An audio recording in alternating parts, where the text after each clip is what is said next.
হরে কৃষ্ণ। শ্রী চৈতন্য চৈতামৃত মধ্য লীলা প্রথম খণ্ড চতুর্থ পরিচ্ছেদ। ছিল মাধবেন্দ্র পুরীর ভগবত ভক্তি।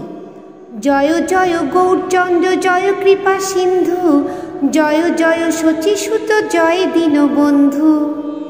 কৃপার সমুদ্র শ্রী গৌরচন্দ্রের জয় হোক, দীনবন্ধু শ্রী শচীনন্দনের জয় হোক। জয় জয় নিত্যানন্দ জয় অদ্বৈত চন্দ্র, জয় শিবাসাধি জয় গৌর ভক্তবৃন্দ। শ্রী নিত্যানন্দ প্রভু ও অদ্বৈত প্রভুর জয় হোক এবং শিবাস ঠাকুর প্রমুখ গৌর ভক্তবৃন্দের জয় হোক।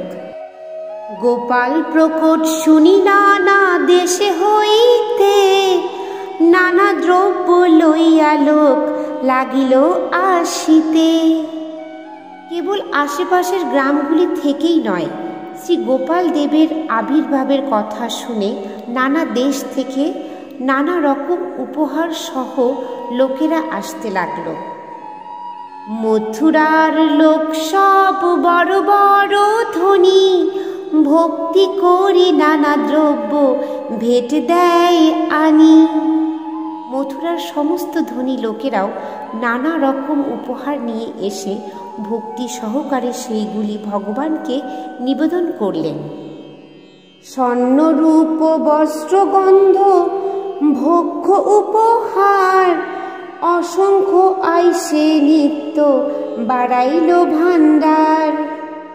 এইভাবে অপর্যাপ্ত পরিমাণে সোনা রূপা বস্ত্র, গন্ধদ্রব্য এবং ভোগ্য উপহার সামগ্রী আসতে লাগলো। তার ফলে গোপালের ভাণ্ডার প্রতিদিন বাড়তে লাগল। এক মহাধনী ক্ষত্রিয় করাইল মন্দির, কেহ পাক ভাণ্ডার কইল কেহ তো প্রাচীর। একজন মহান ধনী ক্ষত্রিয় একটি মন্দির তৈরি করে দিলেন, আর একজন পাকশালা তৈরি করে দিলেন এবং অপর আর একজন প্রাচীর তৈরি করে দিলেন। এক এক ব্রজবাসী এক এক গাভী দিল, সহস্র সহস্র গাভী গোপালের হইল। এক একজন ব্রজবাসী এক একটি করে গাভী দিলেন। এইভাবে গোপালের হাজার হাজার গাভী হল। এই শ্লোকটির শ্লোকার্থকে আরেকটু ভালো করে বোঝানোর জন্য বলা হয়েছে, বিগ্রহ প্রতিষ্ঠা করার এটি হচ্ছে পন্থা। মন্দির তৈরি করা এবং মন্দিরের সমৃদ্ধি বৃদ্ধি করা। ভগবানের মন্দির তৈরির জন্য এবং প্রসাদ বিতরণের জন্য সকলেরই উৎসাহ সহকারে দান করা উচিত। ভক্তের কর্তব্য ভগবত ভক্তির কথা প্রচার করা এবং তার ফলে মানুষকে ভগবানের সেবায় নিযুক্ত করা। ধনী ব্যক্তিরাও এই কার্যকলাপে অংশগ্রহণে আকৃষ্ট হতে পারে। এইভাবে সকলে পারমার্থিক জীবনে আগ্রহী হবেন এবং সমগ্র সমাজ কৃষ্ণ ভাবনায় পরিণত হবে। জড় ইন্দ্রিয় তর্পণের বাসনা তখনই আপনা থেকে নষ্ট হয়ে যাবে এবং তখন ইন্দ্রিয়গুলি এতই পবিত্র হবে যে সেইগুলি ভগবানের সেবায় নিযুক্ত হতে সক্ষম হবে। ঋষিকেন ঋষিকেশ সেবনম ভক্তির উচ্চতে। ভগবানের সেবা করার ফলে ইন্দ্রিয়গুলি ধীরে ধীরে পবিত্র হয়। সে পবিত্র ইন্দ্রিয়গুলি ভগবান ঋষিকেশের সেবায় নিযুক্ত করার নাম হচ্ছে ভক্তি।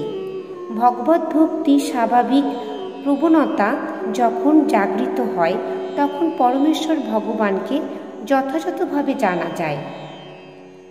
মানুষকে তাদের হৃদয়ের সুপ্ত কৃষ্ণ ভক্তি জাগৃত করতে সুযোগ দেওয়ার এটি হচ্ছে পন্থা। এইভাবে মানুষ তাদের জীবন সর্বোত্তভাবে সর্বাঙ্গ সুন্দর করে তুলতে পারে। গৌর হইতে আইলা দুই বৈরাগী ব্রাহ্মণ, পুরী গোসাই রাখিল তারে করিয়া যতন। কালক্রমে গৌরবঙ্গ থেকে দুইজন বৈরাগী ব্রাহ্মণ সেখানে এসে উপস্থিত হলেন এবং মাধবেন্দ্র পুরী বহু যত্ন করে তাদের বৃন্দাবনে রাখলেন। হরে কৃষ্ণ।